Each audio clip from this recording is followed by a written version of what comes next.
नमस्कार दोस्तों, काफी दिन बीत गए हैं।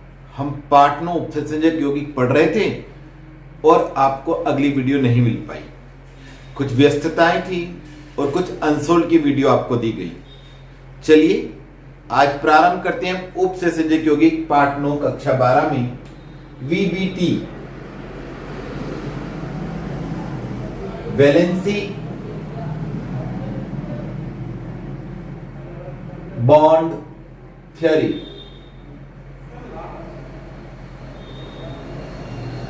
संयुक्ता आबंध सिद्धांत।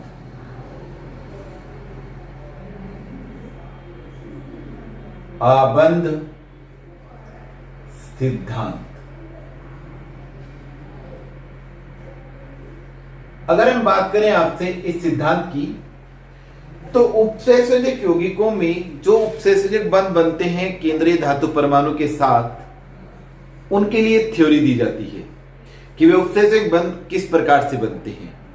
तो इस सिद्धांत के अनुसार हम पहली बात बताएंगे।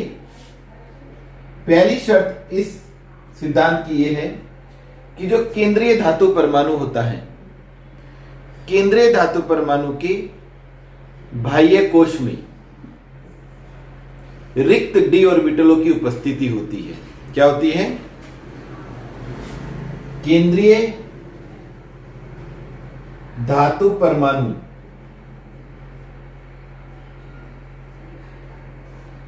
के बाह्य कोश में रिक्त डी ऑर्बिटलों की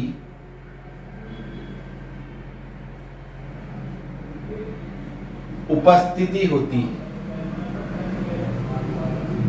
अगर हम यह बात कहें कि रिक्त ऑर्बिटलों की उपस्थिति होती है तो भी कोई दिक्कत नहीं है। साधारणतः डी ऑर्बिटल होते हैं, इसलिए हम डी ऑर्बिटल की बात करते हैं। एस और पी ऑर्बिटल इसमें भाग लेते हैं, तो हम केवल ये भी लिख सकते हैं रिक्त ऑर्बिटलों की उपस्थिति होती है जिनके साथ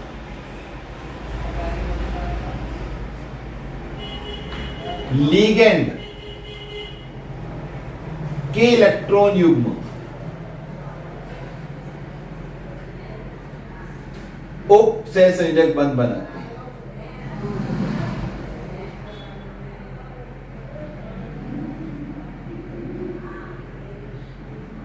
दूसरी बात अगर हम देखें, केंद्रीय धातु परमाणु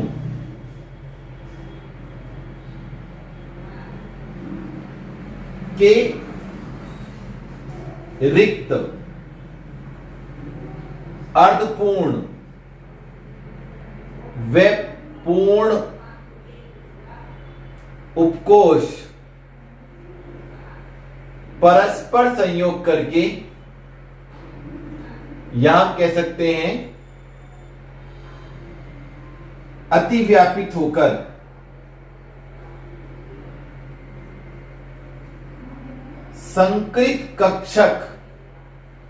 संकृत कक्षक बनाते हैं जिनकी समान ऊर्जा होती है।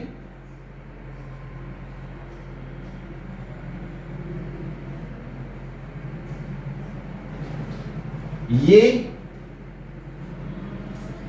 यौगिक की आकृति, ज्यामितीय आकृति को निश्चित करते हैं।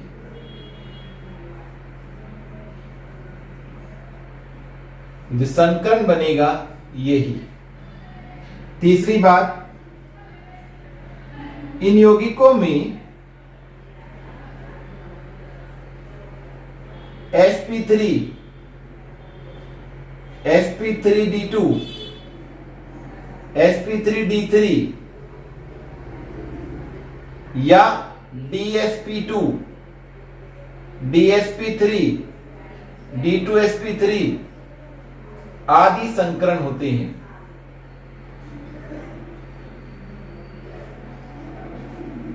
जब संकरण में, ये समझेंगे हम बात, जब संकरण में एन डी बाह्य कोश का Nd ऑर्बिटल भाग लेता है,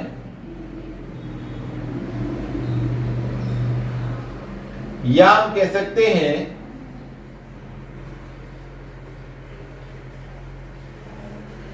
n-1 d ऑर्बिटल भाग नहीं लेते हैं।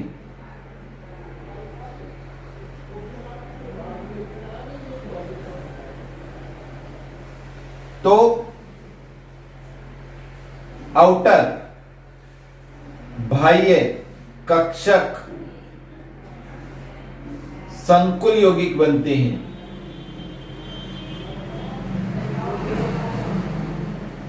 इन्हें हम कहते हैं आउटर ऑर्बिटल कॉम्प्लेक्स,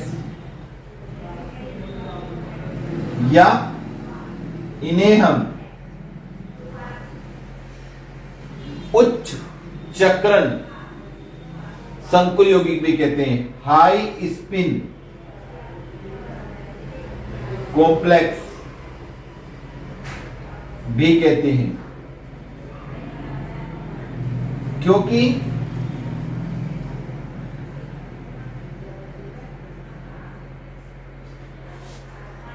इनका स्पिन मैग्नेटिक मोमेंट अगर हिंदी में कहे तो चक्रण या प्रचक्रण भी कहते हैं। चक्रण चुंबकीय आघूर्ण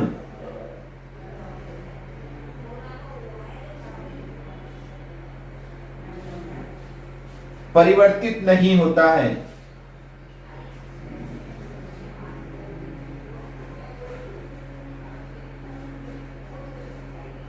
इसलिए इन्हें हम हाई स्पिन कॉम्प्लेक्स भी कहते हैं। यदि n-1 d ऑर्बिटल भाग लेते हैं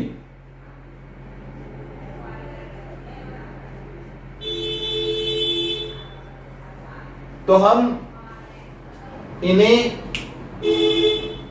आंतरिक कक्षक संकुल यौगिक कहते हैं, इनर ऑर्बिटल कॉम्प्लेक्स। यहां पहले था जब एनडी ऑर्बिटल भाग ले रहे थे तो बाह्य कक्षक, लेकिन जब n-1 d ऑर्बिटल भाग लेंगे तब हम इन्हें कहेंगे आंतरिक कक्षक संकुल यौगिक, और इन्हें हम लो स्पिन कॉम्प्लेक्स, निम्न लो स्पिन माने निम्न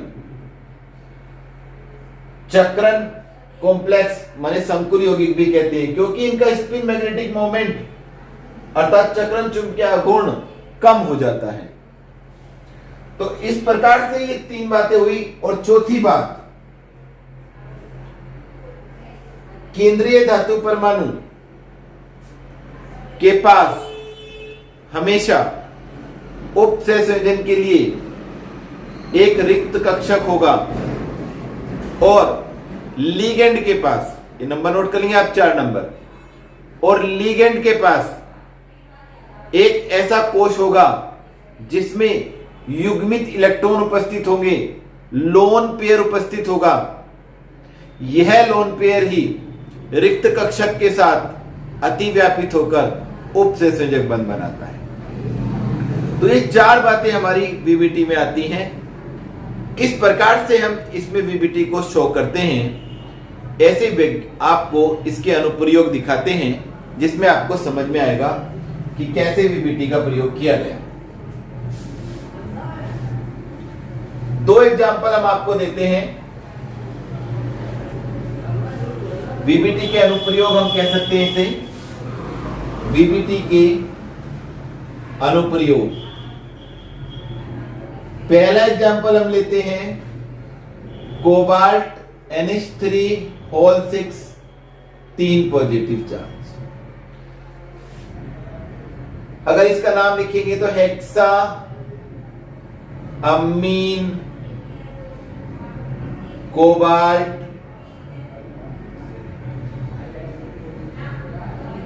थर्ड आयन।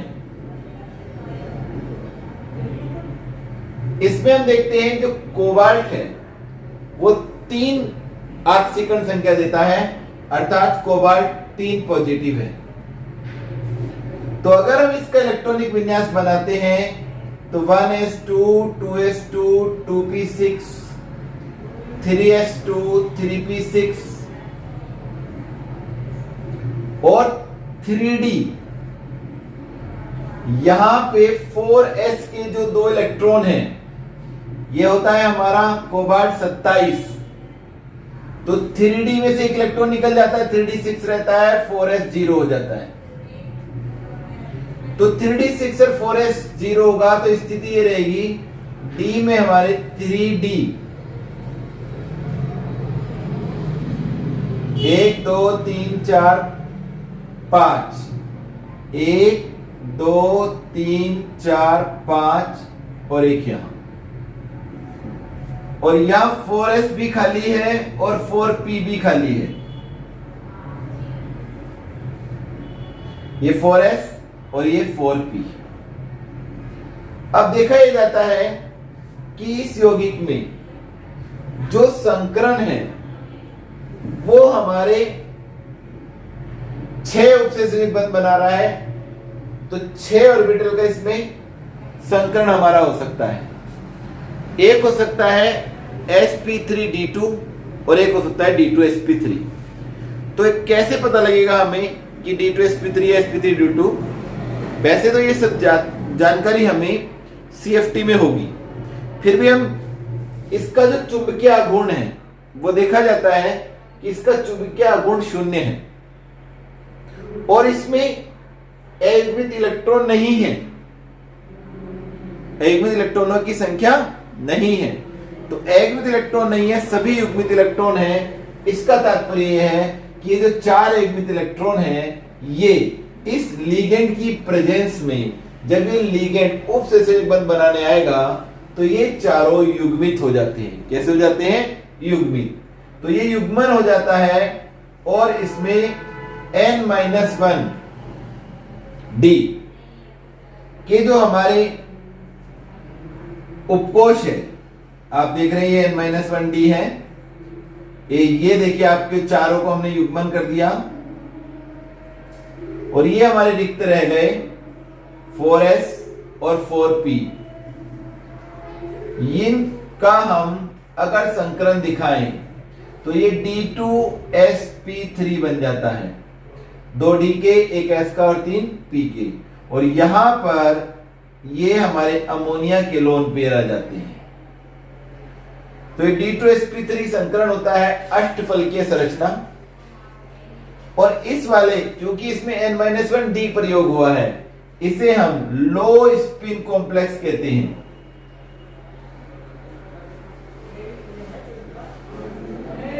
यह एक और दूसरा नाम मैंने आपको बताया लो स्पिन कॉम्प्लेक्स के साथ साथ इसे हम इनर ऑर्बिटल कॉम्प्लेक्स भी कहते हैं, क्योंकि अंदर वाला d ऑर्बिटल इसमें प्रयोग किया गया है। तो लो स्पिन कॉम्प्लेक्स हो जाता है, इनर ऑर्बिटल कॉम्प्लेक्स हो जाता है। अब दूसरा एग्जांपल लेते हैं हम। उस एग्जांपल, यहां इसकी आकृति हो जाती है ऑक्टाहेड्रल, अष्टफलकीय ही रहेगी।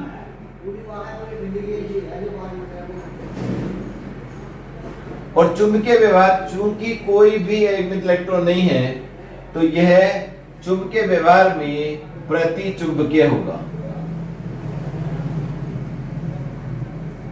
तो आकृति अष्टफलकीय आ गई, चुंबकीय व्यवहार प्रति चुंबकीय आ गया, d2sp3 संकरण आ गया, लो spin complex, inner orbital complex, जिसके बारे में जानकारी हमें हो जाती है। दूसरा एग्जांपल देखते हैं हम इसी का, कोबाल्ट का।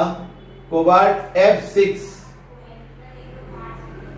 और 3 नेगेटिव चार्ज, इसे हम कहते हैं हेक्साफ्लोरिडो कोबाल्ट,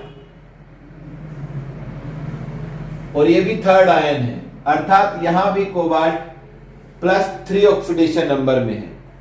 तो ये +3 ऑक्सीडेशन नंबर और यही स्थिति आ जाएगी।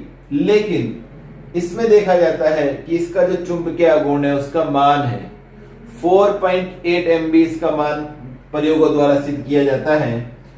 और इसमें अयुग्मित इलेक्ट्रॉन भी पाए जाते हैं क्योंकि इसका बिहेवियर अनुचुंबकीय होता है। तो इसका मतलब यह है कि ये चारों इलेक्ट्रॉन इसके अंदर उपस्थित रहेंगे अयुग्मित अवस्था में ही। और यहां जो 4d ऑर्बिटल रिक्त है उसके इलेक्ट्रॉन और उसके ऑर्बिटल हमारे, यानी कि जब संकरण होगा तो ये यहां तक लेगा। तो यहां पर ये संकरण आया है 1 2 3 4 5 और ये 6। s का एक ऑर्बिटल तो ये होगा हमारा sp3d2। इसको हम हाई स्पिन कॉम्प्लेक्स कहेंगे क्योंकि इसमें बाहर वाले प्रयोग किए जा रहे हैं, इसलिए हम आउटर ऑर्बिटल कॉम्प्लेक्स कहेंगे। आउटर ऑर्बिटल कॉम्प्लेक्स कहते हैं, हाई स्पिन कॉम्प्लेक्स कहते हैं। और आकृति अष्टफलकीय और प्रतिचुंबकीय की जगह अनुचुंबकीय व्यवहार होगा। कैसा व्यवहार होगा? अनुचुंबकीय। और यहां आ जाएंगे हमारे, यहां भी दिखा सकते हैं हम,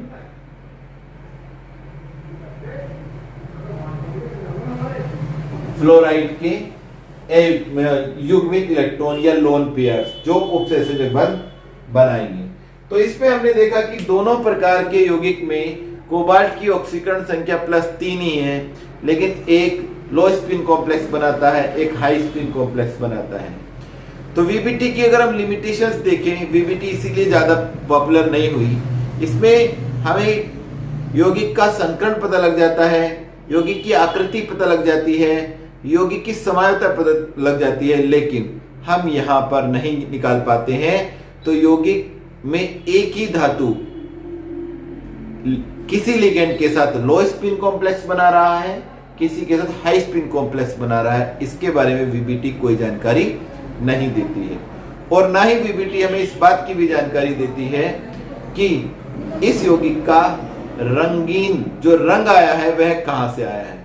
तो उपसंयोजक यौगिक में उत्पन्न रंग की व्याख्या भी हमारी कौन सी थ्योरी नहीं करती है? वीबीटी। तो ये इसकी लिमिटेशंस हो गई कि वीबीटी ना तो आपको विशेष रूप से 2 लिमिटेशन इसमें पाई गई, ना तो ये उसके रंग की व्याख्या करती है और ना ही हमें ये बताती है दूसरी बात कि एक ही धातु एक ही ऑक्सीकरण अवस्था में कुछ लिगेंड के साथ हाई स्पिन कॉम्प्लेक्स बना रहा है और कुछ लिगेंड के साथ लो स्पिन कॉम्प्लेक्स बना रहा है, ये कैसे बनता है। तो ये वीबीटी की सीमाएं हो गई।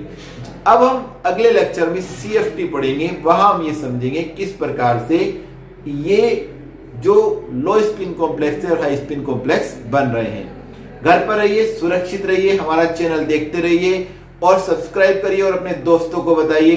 Thank you.